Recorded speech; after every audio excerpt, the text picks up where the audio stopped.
If it's Tuesday, wake me up when September ends. Congress returns to chaos with an impeachment threat, a potential government shutdown, mounting leadership concerns, and the Trump trials all looming over Washington. Plus, the sentencing trial for Proud Boys leader Enrique Tarrio is underway right now as he faces what could be the longest prison sentence given to any January 6th defendant so far. And a Texas-sized political drama as local lawmakers begin their historic impeachment trial to potentially remove Attorney General Ken Paxton, a Republican and longtime Trump ally, from office over sweeping allegations of corruption and abuse of power.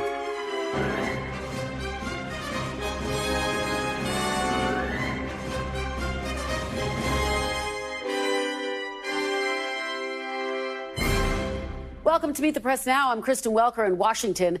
As we brace for a post-Labor Day stretch of political chaos and uncertainty with party leaders mired in legal trouble and questions about their fitness for office, beginning with the Republican frontrunner and de facto leader of the GOP, Donald Trump, who's preparing to face another arraignment tomorrow on racketeering charges in Georgia. Yet, despite his legal issues, he is running away with the Republican presidential nomination, up 46 points on his closest competitor in a new Wall Street Journal poll. In a number that is sure to spook a lot of Democrats, Mr. Trump is tied with President Biden in a potential 2024 rematch. Yesterday, at a Labor Day event in Philadelphia, President Biden hinted at a potential shift in political strategy as he touted his record while also taking direct aim at his likely re-election rival. We also passed the bipartisan infrastructure law. You can't have the strongest economy in the world with a second-rate infrastructure. Can you believe we used to have the best infrastructure in the world, and then we fell to number 13 in the world, roads, bridges, internet, the whole deal. 13, the United States of America, 13th in the world. But guess what? Guess what? The great real estate builder, the last guy here, he didn't build a damn thing. Under my predecessor, Infrastructure Week became a punchline. On my watch, infrastructure has been a decade and it's a headline. Now, those comments come as more voters say Mr. Trump, not Mr. Biden, has a stronger record of accomplishment as president and has a vision for the future. Meanwhile, President Biden is also facing renewed concerns among voters about his age and fitness for office, with 73% saying he's too old to run for president and just 36% saying he's mentally up for the job. It was an issue Mr. Biden addressed yesterday as well. Someone said, that Biden, he's getting old, man. I tell you what. Well, guess what? Guess what?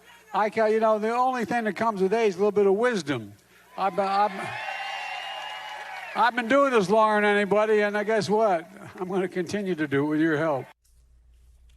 Now, adding to the uncertainty, looming chaos at the Capitol as Congress soon heads back to Washington. They have just 25 days to pass spending bills to avert a government shutdown, while several House Republicans are pushing hard for a presidential impeachment inquiry.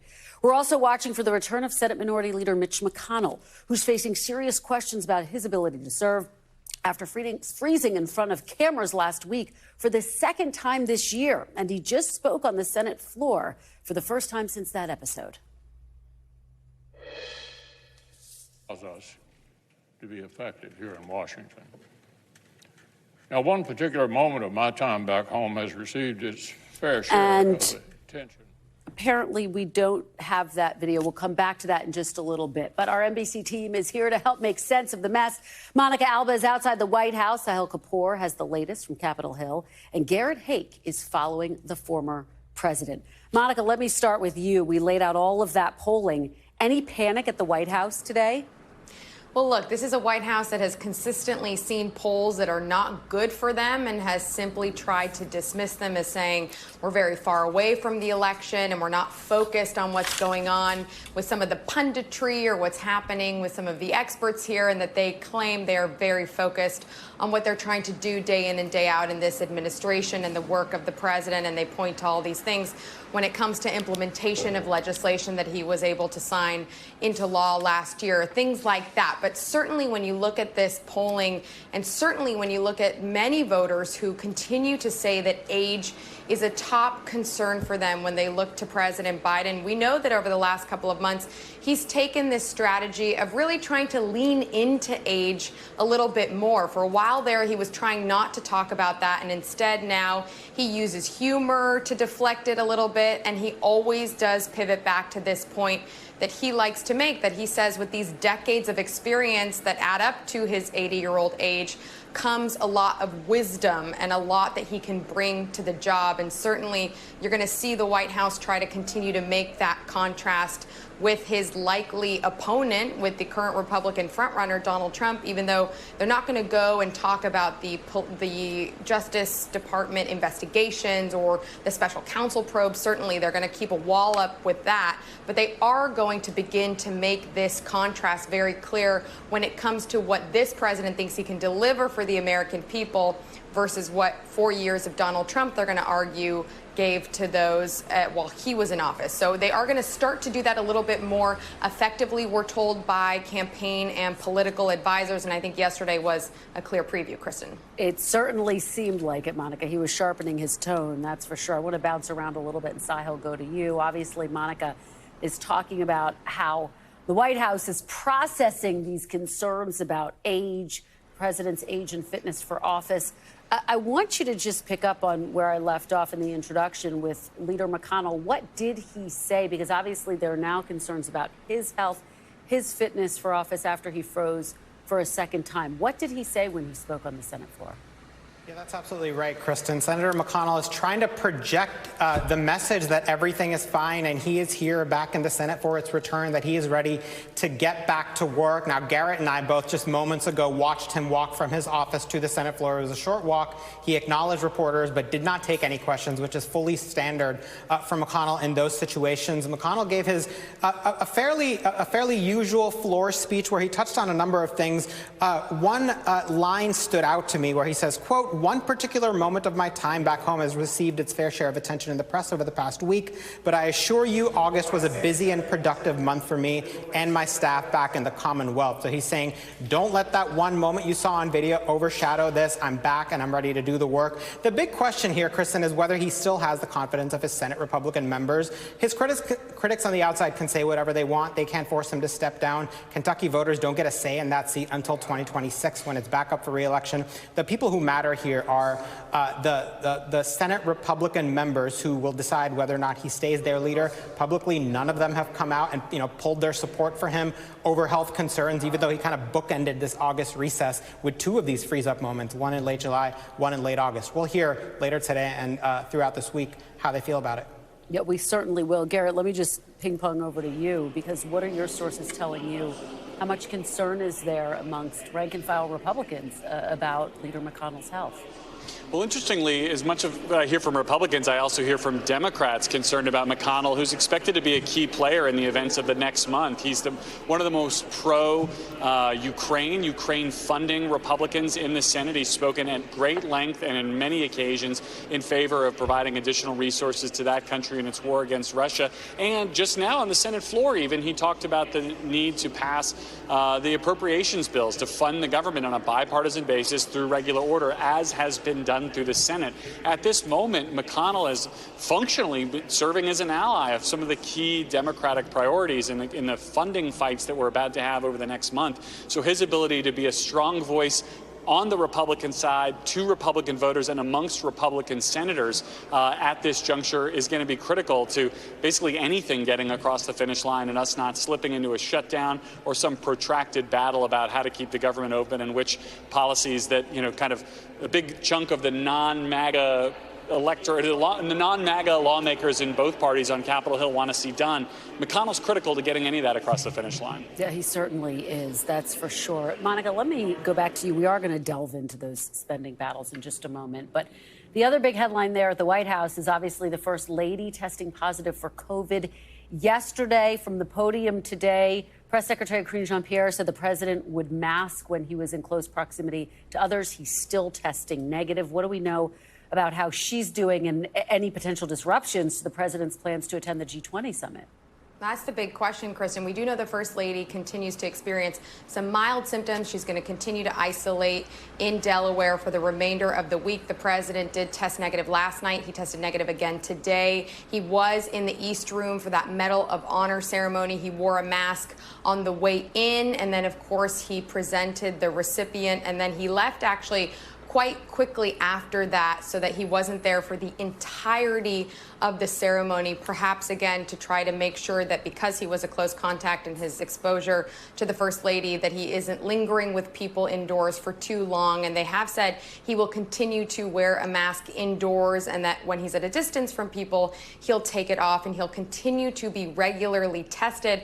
But he is set to leave the White House on Thursday for India and for Vietnam, some very high stakes meetings on the global stage that certainly the White House would really like to see the president be able to go to. But there's a question here about the timing, and if perhaps he were to fall ill and test positive, would they even know that in time before he gets there? It's something they may have to contend with on the ground. So we asked the White House, and certainly you did as well, Kristen, in the briefing today, about all these contingency plans, and they simply just don't want to get ahead of the yet or address any hypothetical. So they're hoping that he's going to be able to continue now. This is the second time the First Lady has had COVID. She and the president both had it last summer. They both took Paxlovid. They both had rebound cases. So just a little bit of that context all coming back this summer, though, of course, we're in a very different picture of where we were when it comes to that pandemic. And that's a big point the White House is making as well, while still taking these precautions now. Yeah, and a part of the mix, Monica, in addition to the trip, the COVID diagnosis, the fact that there are these spending battles that are about to unfold on the Hill. The Republicans are signaling they may be very serious about a potential impeachment inquiry. The White House is ramping up in preparation. What are you hearing about that, Monica? Yeah, and this was great reporting by my colleague Sahil there that the team was able to put together, which really is about something that for months they've considered and known was a possibility, but that really ramped up in the month of August. And that is that if Republicans do decide to go forward with an impeachment inquiry, which, by the way, the White House is very quick to say, we don't even know if they're going to end up having the evidence for that. And some Republicans privately concede that they don't know specifically what impeachment would actually look like in this avenue. So there are questions certainly about whether it will even happen and what it will look like.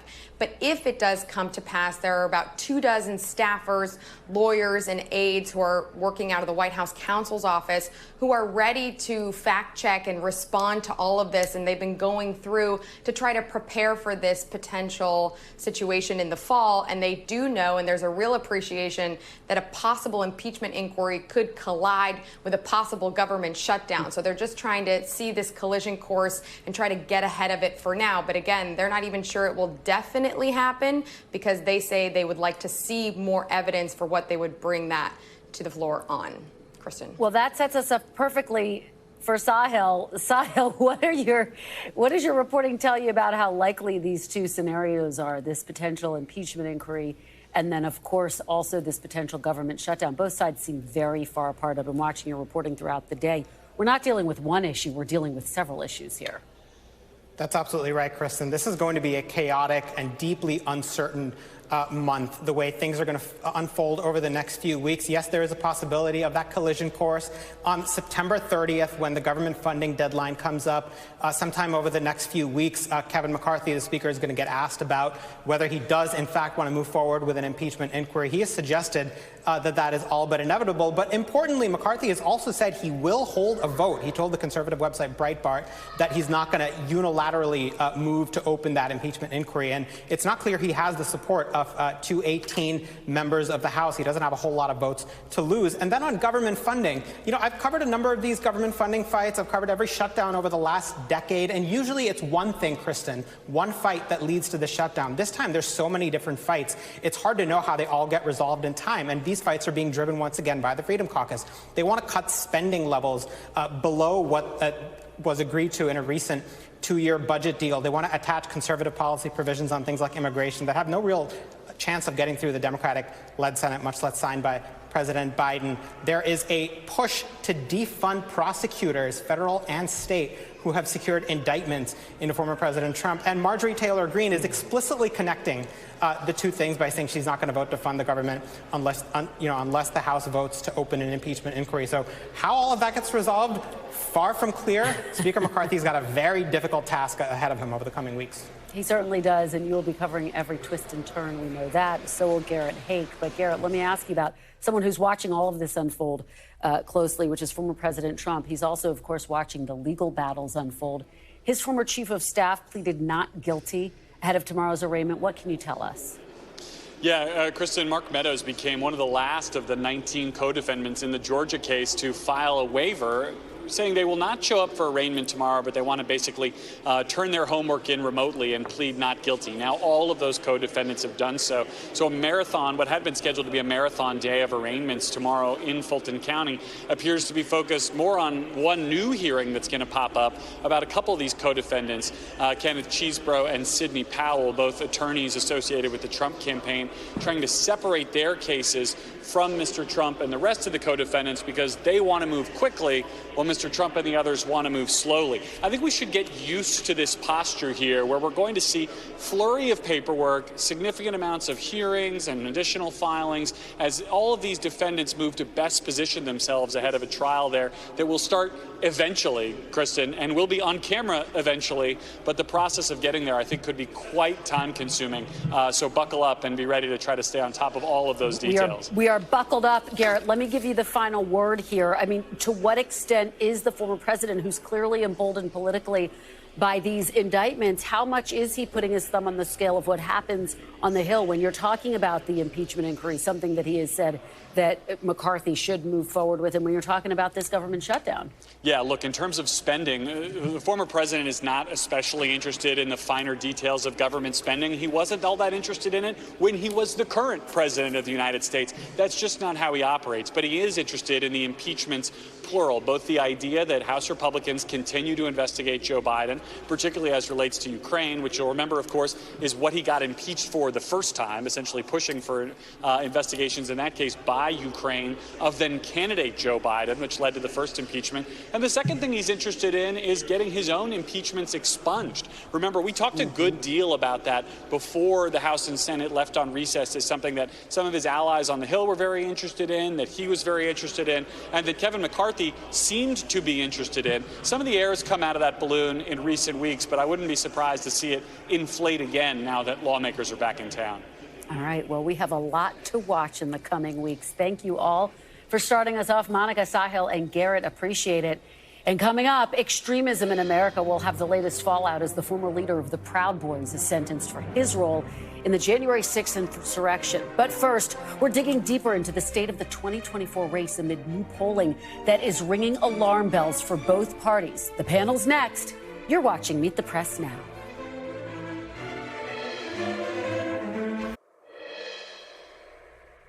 Welcome back. Another poll, another sign of Donald Trump's dominance in the 2024 Republican primary. Fresh numbers from CNN have former President Trump polling at 52%, 34 points ahead of his closest competitor, Ron DeSantis. Compare that to his 46-point lead in the Wall Street Journal poll that we showed you. Any way you slice it, bottom line here, Mr. Trump is either leading the field by a lot or by a whole lot. Joining me now is our panel, Politico congressional reporter Daniela Diaz, Democratic strategist Amisha Cross, and Republican strategist Rick Tyler. He's also an NBC political analyst. Thanks to all of you for being here. So, Daniela, let's start with this mess on Capitol Hill. What do you make of it?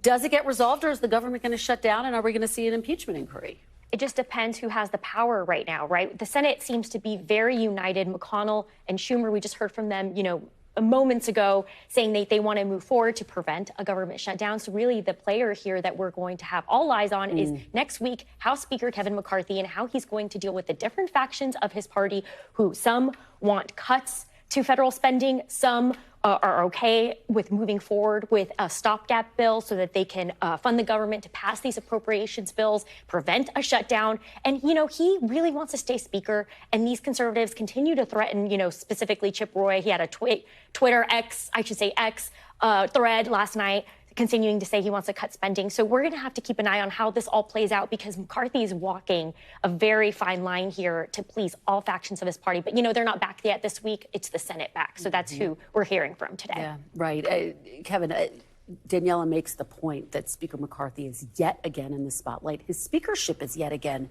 in the spotlight. Talk about how big of a test this is for him, and do you think that former President Trump is in his ear in this moment? Probably. Look, McCarthy has to decide whether he wants to be the leader of the party and his House caucus, and more importantly, whether Republicans can prove they can govern. You can't get big tax cuts when you have small margins in the body. It just doesn't work that way. The way you get long-term systemic change is you convince enough of the country to send the people who want that kind of change to Congress. They didn't. It is split. The Congress has a responsibility to govern, and they're not governing. And when did a shutdown ever benefit the Republican Party? Like, ever? Because every time it gets shut down, and no matter whose fault it is, it's always going to be blamed on the Republicans, and it's just going to show people that they're not ready to govern. Amisha, one thing that we saw earlier this year was that the White House underestimated McCarthy and his ability to actually get his conference to pass legislation. Do you think that the White House runs the risk of doing that again? And I was in the briefing room today, and I asked them, how involved is the president going to be? Do you expect him to get involved in this, given the stakes? I do, given the stakes and the timeline. Remember, we're, fastly approaching an election year. There's also still the primary states that are out. Looking at Biden's current polling numbers, spoiler alert, they don't look that great.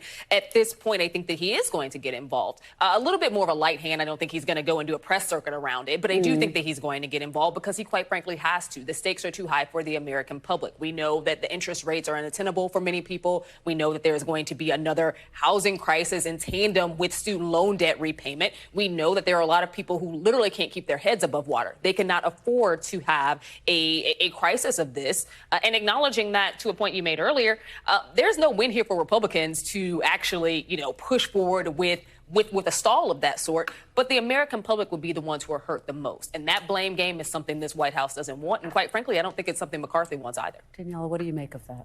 Adding to what you just said, you nailed it. But we're already seeing the messaging from Democrats, and of course, Biden being the leader of the Democratic Party, that it is going to be Republicans' fault if there's a shutdown. Schumer has been saying it repeatedly. Hakeem Jeffries has been saying it repeatedly. And that is what we're going to hear from the rank and file, too. They are all united on this, and they all want to make sure the American people know, and that is obviously organized, that if there is a shutdown, it's because of the conservatives in the House. One of the things that's interesting is that Marjorie Taylor Greene is saying, I'm not going to vote for this if we're not stripping funding for the investigations into former President Trump.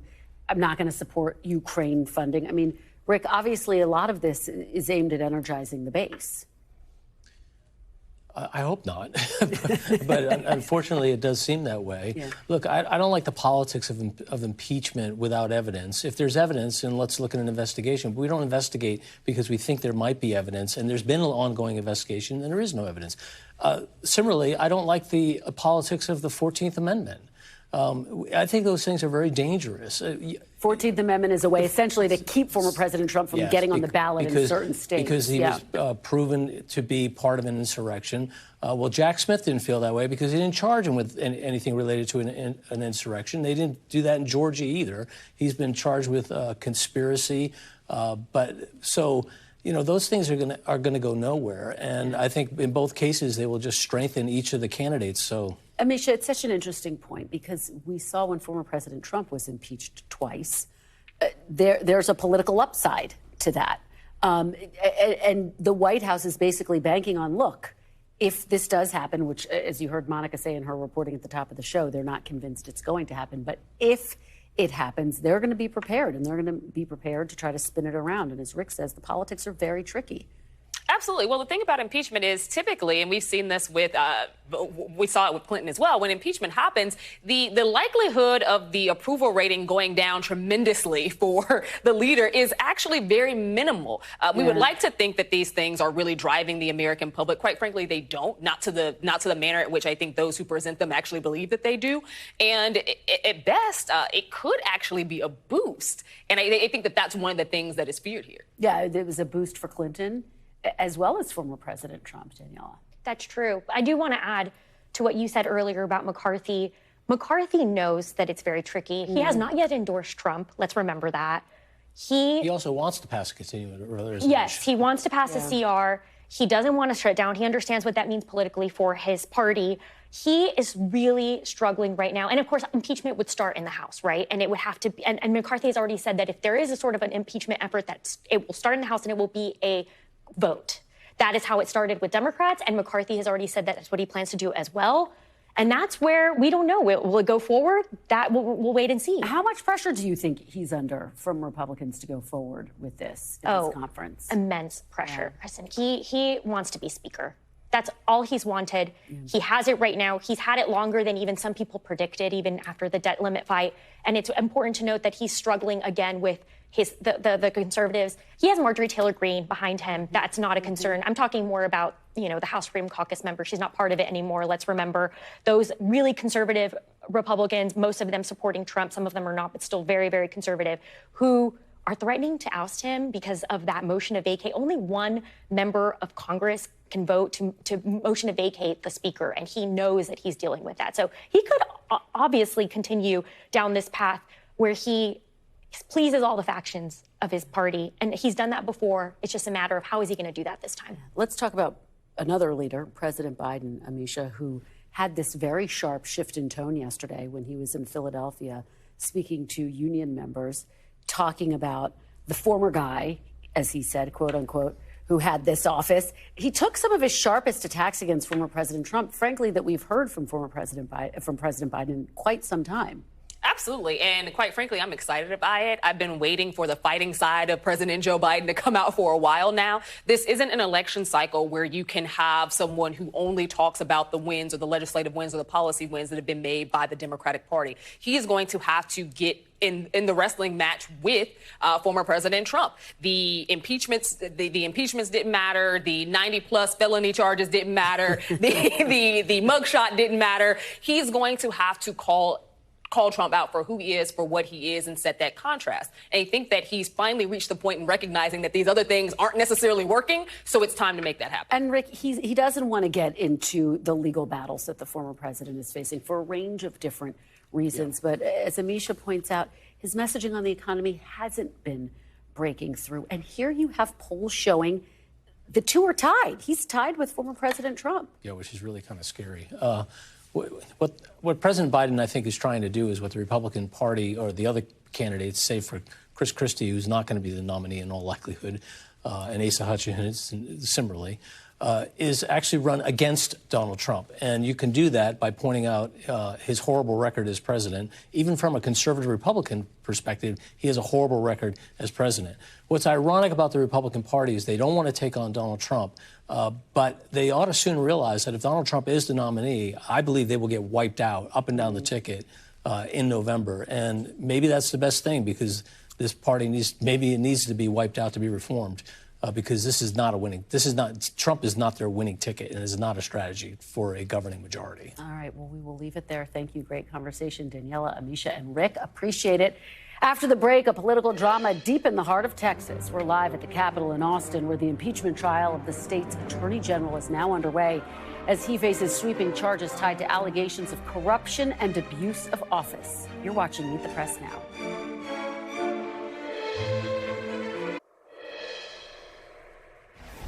Welcome back. Turning now to a once-in-a-century political development. The impeachment trial of a Texas state official, Attorney General Ken Paxton, is underway in Austin, Texas right now. These are live pictures from the trial of the first witness testifying. As impeachment managers and Paxton's lawyers began opening statements this afternoon, earlier today, Paxton was presented with 16 articles of impeachment that included 7 instances of abuse of office and 2 instances of constitutional bribery. Now, back in May, the Republican-controlled Texas House voted overwhelmingly to issue the articles against Paxton after reports surfaced accusing the Attorney General of abusing his office to help a prominent Texas real estate investor in return for the investor's help covering up Paxton's extramarital affair. Now, Texas senators, 18 Republicans and 12 Democrats, will hear the case and rule on Paxton's future in office. That excludes Paxton's wife, who is a sitting senator but cannot vote on the proceedings. Joining me now to discuss this, NBC News senior reporter Jane Tim, who's following the trial in Austin, Texas. And I'm also joined by Zach Despart, politics reporter for the Texas Tribune. Thank you both for joining me for this really historic day in Texas. Jane, let me start with you and just walk us through what has happened so far. What are your key takeaways from this first day of trial? The House impeachment managers have just called their first witness in the chamber behind me. When I left the room to come out and talk with you, Kristen, he was going over essentially his conservative bona fides, trying to convince him that the senior staff, which is one of the first witnesses who was called, of Paxton, the ones who reported him to the FBI in 2020 for suspected corruption, are conservatives, not rhinos, which is one of the first questions that they were asked. Now, of course, this all fits into these allegations of corruption that were passed overwhelmingly by the House of Representatives. Now, Republican Rep Andrew Murr, one of the Republicans in those House impeachment managers, he had this to say in his brief opening statements. Let's take a listen. The oath of office that we all took to protect the citizens of state and to uphold the laws of this state and this Constitution means something. It isn't just words on paper. It's literally an oath to God. And Mr. Paxton had an obligation not to abuse his office for his own benefit. He betrayed his constituents and the sacred public trust that's been given him. Murr spoke for less than 20 minutes of the hour of allotted time for the opening statements. He promised that the witness testimony would offer chilling detail on just how slowly the staff of Attorney General Paxton learned about what he called the slow creep of corruption of their former boss. Jane Tim, thank you for your reporting there from Austin, Texas. We really appreciate it. Zach, let me turn to you now. Let's do a little bit of a deeper dive into these accusations. We're talking about 16 articles of impeachment, more than 4,000 pages of documents detailing these accusations. Break down what the key takeaways are for you and also this relationship between Paxton and the businessman Nate Paul, if you would. Sure. Well, as you mentioned, the crux of this impeachment trial is about the relationship between Attorney General Paxton and Nate Paul, a real estate investor here in Austin. Essentially, the House managers are alleging that Paxton repeatedly abused his office to help Mr. Paul, essentially letting Paul use the powers of the Attorney General by influencing an outside counsel that Paxton had hired without telling the rest of his staff, and use that outside lawyer to go after the enemies of Nate Paul, including police who had raided his house, including business rivals, including people he was involved in lawsuits with. And how were the articles of impeachment presented today? Talk a little bit about the optics of this and what actually stood out to you witnessing this really historic moment there. Sure. You mentioned that the House overwhelmingly voted to bring these articles of impeachment to the Senate. The House and the Senate are both controlled by Republicans. So really the audience here is the Republican senators in the upper chamber who will ultimately determine whether Paxton is convicted. The drama from this morning is there were a bunch of pretrial motions brought by Paxton's team asking senators to dismiss the case out hand. It would have ended all today. There wouldn't be a trial. Senators said, no, we want to hear the evidence here. At most, Paxton only got 10 of the 30 votes. So there is a sense that, Paxton could be in real trouble here because he had so little support among Republicans in the vote so far today. How extraordinary is that? I mean, nationally, we don't see that, right? We have not seen a break with the leader of the GOP, former President Trump. And yet here you have a very different situation in Texas. Why do you think that is? I think the House, the volume of evidence that they presented, like you mentioned, they published 4,000 pages of evidence last week. They presented this in several hearings in the spring when they brought the articles of impeachment. What the House is trying to do is say there is so much evidence here that it is not conscionable, it is not politically possible for the Republican senators to ignore this, even though Ken Paxton, like they are, is a Republican. Really fascinating politics at play there. And one of the other elements that just makes this such a unique circumstance is that his wife is a sitting state senator and also on the witness list. What are you expecting of that? And to what extent do these charges of this extramarital affair play into what's unfolding there at the Capitol? It is certainly an interesting and also awkward spectacle to have Mrs. Paxton, Senator Paxton, present for the whole trial, even though she is not voting. We expect that there will be significant time spent in detail discussing the affair, not for salacious reasons, but purely because it relates, according to the House managers, so closely as to why Ken Paxton was doing these things for Nate Paul, because Nate Paul, they say, was helping cover up the affair and helping him carry out the affair. And just finally, what will you be looking for in the days ahead as this trial unfolds? I mean, we'll be seeing if there's any movement to suggest that the political calculus has changed for those Republican members who will ultimately decide the outcome. So far, they've said they want to hear the evidence. If that's going to be the case the rest of the way, I think Mr. Paxton could be in trouble. Zach Despart, thank you so much. Really appreciate it. Great conversation, great reporting. Thanks. And as we say around here, if it's Tuesday, someone's voting somewhere. And today that somewhere is Rhode Island and Utah, where both states are holding special House primary elections. Rhode Island's 1st congressional district is voting to replace resigning Democrat David Cicilline. The Democratic primary is crowded and features a lieutenant governor, a former White House aide, and a former state representative. Whoever wins the Democratic primary is likely to take the seat. Similar situation unfolding in Utah, where voters in the 2nd congressional district are voting to replace retiring Republican Congressman Chris Stewart. The Republican primary could be a signal of Utah voters' feelings toward former President Trump, with a Trump critic and former state legislator facing off against a former Stewart staffer and former Republican National Committee member. The Republican primary winner will be the heavy favorite to win that seat. We will watch both races closely, of course. Coming up next, the former leader of the Proud Boys is being sentenced for his role in the January 6th insurrection. As we speak, we'll have the very latest next. You're watching Meet the Press now.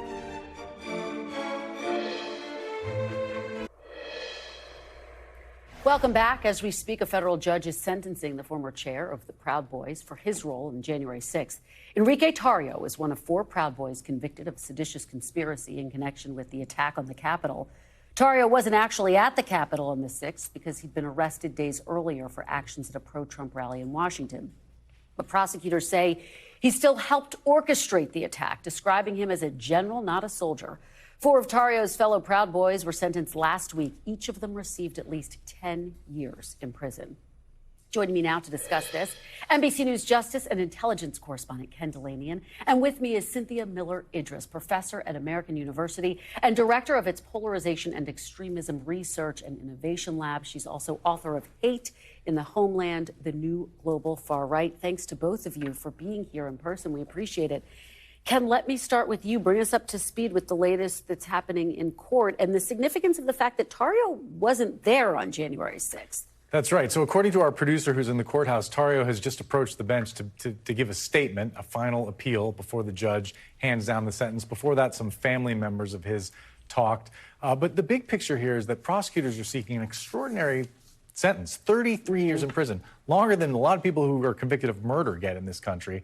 And Enrique Tarrio didn't kill anybody, but prosecutors would say he tried to murder our democracy that day, he and his fellow Proud Boys, because what they say is that the Proud Boys were instrumental in the January 6th violence, that in particular, individual Proud Boys led the significant breaches of the building that day, broke the window, went through the gates, and that they really came to Washington intent on doing violence to try to keep Donald Trump in power. Now, Tarrio wasn't there, but there were a lot of text messages at the trial showing that he was exhorting his followers from afar. And then afterwards, he said, make no mistake, we did this. And he celebrated the attack. We are waiting for his sentencing. Any tea leaves into what it might be? And just looking broadly speaking, the sentences so far for the Proud Boys have actually been lighter than what the government has requested. That's right. And for that reason, I don't think the government's going to get the 33 years they're seeking, because they didn't get the larger sentences for these other Proud Boys you see on your screen. But Tarrio may still get the longest sentence of any January 6th defendant if he gets 19 years or more.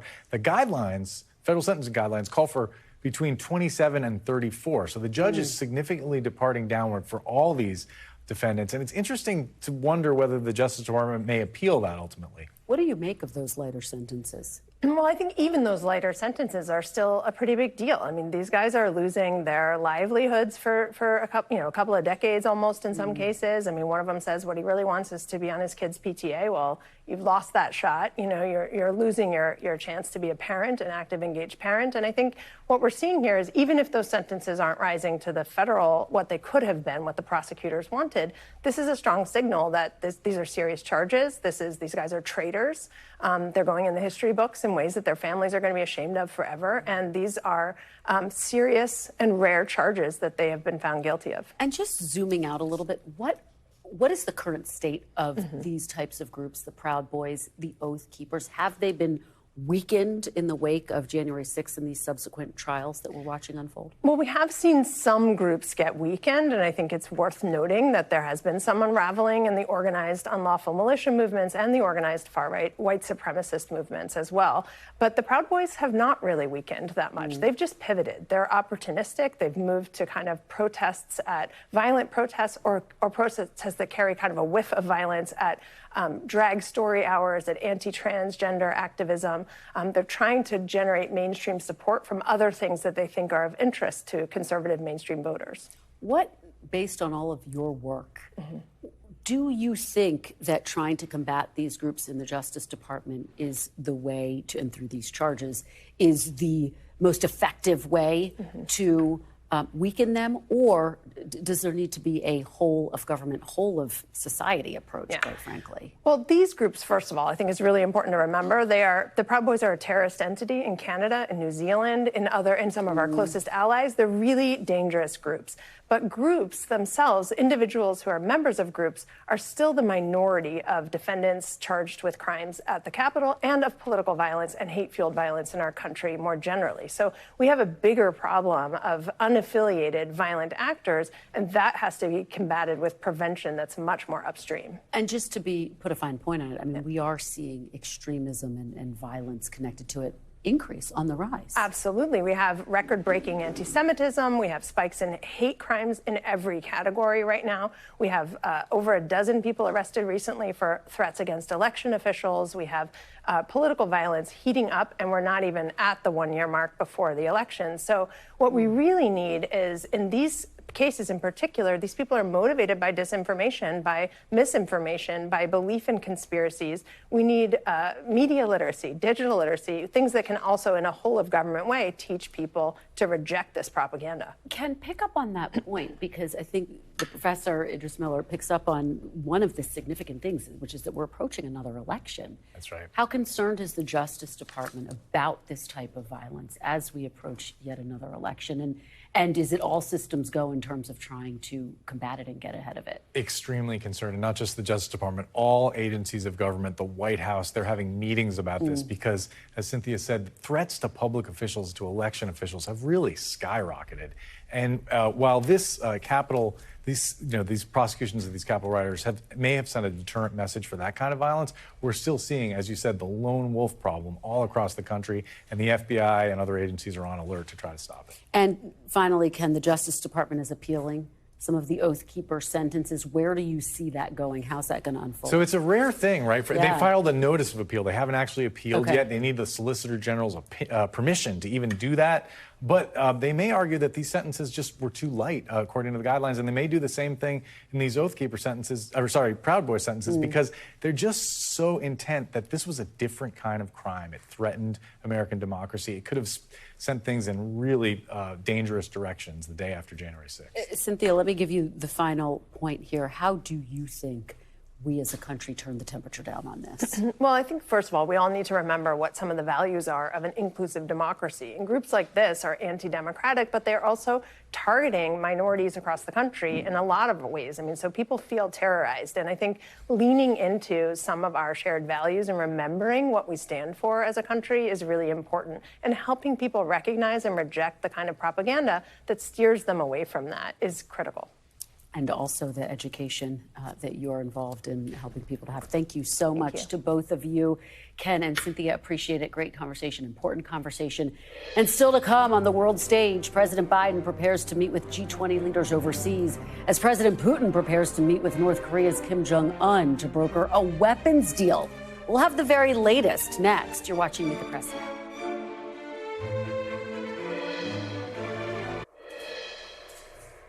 Welcome back. President Biden is set to leave Washington later this week for a major gathering of world leaders at the G20 summit in India. President Xi Jinping is not expected to attend. President Biden told reporters this weekend he's disappointed by Xi's expected absence. It comes amid escalating tensions and reporting by the Wall Street Journal that the U.S. has tracked about 100 incidents of Chinese nationals trying to access American military installations. Additionally, U.S. officials say they're also concerned about China's continued military support for Russia in its war with Ukraine. Moscow, meanwhile, may be seeking military aid from North Korea as well. The White House says Vladimir Putin plans to meet this month with North Korean leader Kim Jong-un. NBC News foreign correspondent Matt Bradley joins me. Matt, thanks so much for being here. So let's start with that Wall Street Journal report about Chinese spying. What do you know? What's the very latest there? Yeah, I mean, it's a pretty strange report. And I mean, what it's showing is Chinese nationals who appear to be trying to just walk on to U.S. bases and in some cases even swim on with scuba gear so they can take photographs. Now, it really does raise a lot of concerns about the integrity of a lot of these U.S. bases, but what it shows is that the Chinese are willing to use these unconventional, untraditional methods, really blunt instruments, just using tons of manpower just to try to get small gains in terms of intelligence. And of course, it makes the mind wonder how many people actually made it through and were able to complete their missions. These 100 people that you mentioned caught in the last couple of years, those are only the people who were actually caught, and none of them faced espionage charges. All of them were faced with minor charges like trespassing. So, the U.S. legal system has a hard time dealing with that. And that's one of the things that the Wall Street Journal article actually brought up, was the fact that, in China, if U.S. intelligence agents were trying to do that in China, they would be charged with espionage and thrown in jail for years and years. And that's not the case here. So they can kind of get away with this. Really interesting point there, Matt. And obviously, it just adds to these ongoing tensions between the U.S. and China. It was widely anticipated that President Biden would meet with President Xi at the G20 summit. Obviously, that's not going to happen now that President Xi is not going to be there. I asked the National Security Advisor today, when might they meet? And he didn't give us any indication that there was a meeting imminent between these two leaders. So how does his absence complicate this already very fraught, complicated relationship? Yeah, I mean, Kristen, U.S.-China relations are at a low right now, of course. But, there's a snub here, for sure. Xi hasn't missed a single G20 meeting since he took power back in 2012. So this is definitely, there's something up. It's not that he thinks he's going to be on holiday. But if there is a snub, it's most likely not aimed at Joe Biden. It's probably more likely aimed at India and Narendra Modi, because there's this ongoing border dispute that has often come to blows, literal blows, fistfights in the Himalayan mountains on that border between India and China. So that is most likely what this snub is about. But, as we heard from Joe Biden just today, he said he thinks he is going to be seeing Xi, and it's probably referring to an economic conference of Asian nations in November in San Francisco. So that could be the next step. Interesting. Well, we will watch for that. Let me ask you about North Korea. We're going to go around the horn here, Matt. As I said at the top, the White House is watching the fact that there are these reports that Kim Jong-un and Putin are planning to meet to discuss arms deals. Again, the National Security Advisor today from the briefing room expressed real concern about that. How likely is it, though, based on your reporting, that North Korea actually agrees to back Russia? Well, I mean, I think the real question isn't so much whether North Korea will agree, because I think North Korea does have a lot to gain and maybe very little to lose from backing Russia. They get some sort of legitimacy, some sort of place on the world stage. And Russia, it wasn't so long ago that Russia was joining in the UN Security Council in bashing North Korea and pushing for resolutions against Pyongyang. So this is a major shift in the relationship, and Pyongyang might want to take advantage of that. The question really is, does North Korea have any military equipment, any conventional weapons, ammunition that's worth using on a battlefield that really, in eastern Ukraine, we're talking about a battlefield that now, after so much Western weaponry has been shipped to that front line, is now a showcase of really a lot of the most advanced armaments in the world. Yeah. So will North Korean arms tip the balance on that kind of battlefield? It's kind of unclear whether this means anything more than a diplomatic gesture and sort of, pariah states coming in from the cold. Well, we're about out of time, Matt Bradley, but obviously all of this with pretty significant implications potentially for the war in Ukraine, which is the backdrop to all of this, with the U.S. trying to get more aid, both financial and military, to Ukraine. Matt Bradley, thank you so much for your fantastic reporting, as always. Really appreciate it. And thank you for being with us this hour. We are back tomorrow with more Meet the Press Now. NBC News Now coverage continues with Hallie Jackson right now. Thanks for watching our YouTube channel. Follow today's top stories and breaking news by downloading the NBC News app.